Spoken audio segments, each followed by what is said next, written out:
Yan, magandang gabi po sa inyong lahat. Pag-usapan natin itong kahihiyan, kahihiyan ni Amy Marcos na dinulot na binigay niya sa kanyang sarili at sa mga anak niya. Isipin ninyo, isipin ninyo, pinagtatawanan ng buong Pilipinas itong si Senator Amy Marcos dahil yung mga pinagsasabi niya doon sa INC. Isipin nyo naman, isipin nyo, niloko ni Senator Amy Marcos ang mga Pilipino, lalong-lalo na yung mga bumoto kay BP Sara pati kay Pangulong Bongbong Marcos. Niloko niya. Alam niya pala na adik si PBBM. Bakit ikinampanya pa niya nung Vice President? Bakit ipinareha niya pa kay BP Sara kung adik? At bakit ikinampanya niya pa para maging presidente kung alam niyang adik yung kapatid niya? 'Di ba? Bakit niya pa ginawa yun? Alam naman pala niyang adik, pati hindi niya pa siniwalat. Kasi, hindi totoo. Hindi totoo ang adik yung kapatid niya. Ngayon, sinasabi na lang niyang adik kasi wala na siyang matakbuhan. Hindi na siya tanggap ng pamilya nila.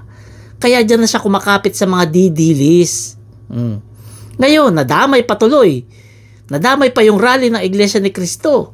Imbis na 3 araw, 2 araw na lang, tinapos na.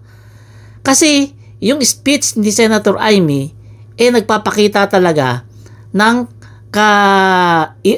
kasamaan sa puso niya. Hindi ganyan yung iglesia. Ang gusto ng iglesia ay peaceful rally at hindi ganyan yung mga lalabas sa bunganga.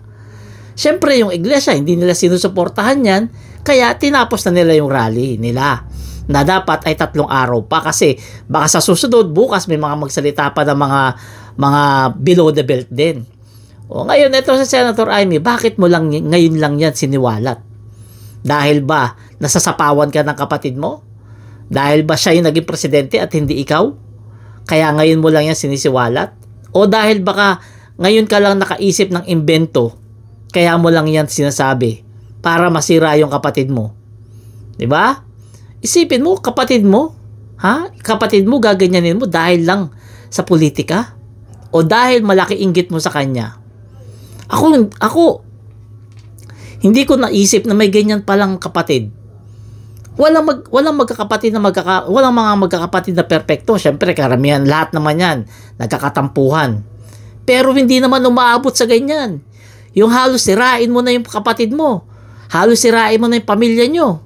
Hindi si Pangulong Bongbong Marcos ang sinisira mo. Yung pangalan ng tatay mo ang sinisira mo. Yung legasiya ni Ferdinand Marcos Sr. ang sinisira mo. Hindi si PBBM. Kasi yung mga tao hindi maniniwala sa mga sinasabi mo. Pero nalulungkot sila kasi si Ferdinand Marcos may abnormal na anak na kagaya mo. Hindi ka nahiya. Tatay mo si Ferdinand Marcos Sr. tapos ganyan ka magsalita sa kapatid mo nang dahil lang sa politika. Hindi ka nahiya niyan? Pinagtatawanan ka ng buong Pilipinas kahit ng mga DDS. Pinagtatawanan ka ng lihim kasi alam nila peke ka. Alam nila hindi totoo yung pagsuporta mo kay BP Sara. Alam nila napilitan ka lang kasi tablado ka na sa pamilya mo dahil sa pinagagawa mo. Alam nila yan, kaya nga ayaw sa'yo ni Roque, ayaw sa'yo ni Maharlika, ayaw sa'yo ng maraming mga DDS. Di ba? Ngayon, choice mo yan. Sinira mo talaga yung pagkatao mo. Kaya ngayon, ikaw yung pinagtatawanan. Di ba? Ikaw talaga pinagtatawanan ngayon, hindi si Pangulong Bongbong Marcos. Kasi kailanman, hindi naman itong si PBBM papansinin yung mga patutsada nyo na ganyan. Kaso ang problema, yung taong bayan, pinapansin yung mga sinabi mo at bumabalik sa'yo yun at hindi kay Pangulong Bongbong Marcos. Nakalimutan mo yata. Nagpa-drug test si PBBM sa St. Luke's. So, ibig sabihin, kalokohan yung sa St. Luke's. Ibig sabihin, sinungaling yung St. Luke's. O ibig sabihin, nababayaran yung St. Luke's. O baka naman kasi talaga, imbento mo lang yan. Nasasabi mo, adik yung kapatid mo para magalit yung mga Pilipino, para mag-aklas at mapatalsik sa pwesto at maiupo yung si BP Sara para gawin kanyang Vice President. Ayan lang naman talagang pudot-dulo niyan eh. Gusto mong maging Vice President kay BP Sara. Kaya pilit mong pinabawawa ang kapatid mo. Wala nang iba. 'Di ba? Yan ang punot dulo niyan. gusto mong mag-vice president. Kasi hindi ka na makakatakbong senador. O kaya vice president na yung target mo kasi gusto mo rin magpresidente balang araw. Nagkataon lang, hindi sa'yo bagay, kaya si PBBM ang naging presidente. O, kasi hindi ka naman mahal ng Pilipino eh. Hindi ka mahal. Si Pangulong Bongbong Marcos ang mahal ng Pilipino. Kasi sabi nga, 'di ba, ampun ka, si PBBM totoong anak, kaya siya yung totoong mahal ng Pilipino at hindi ikaw na sinasabing ampun daw. Oh. Ngayon, etong sinabi mo, akala mo naman may impact yan. Walang impact po yan. Walang impact yan kay Pangulong Bongbong Marcos. Wala.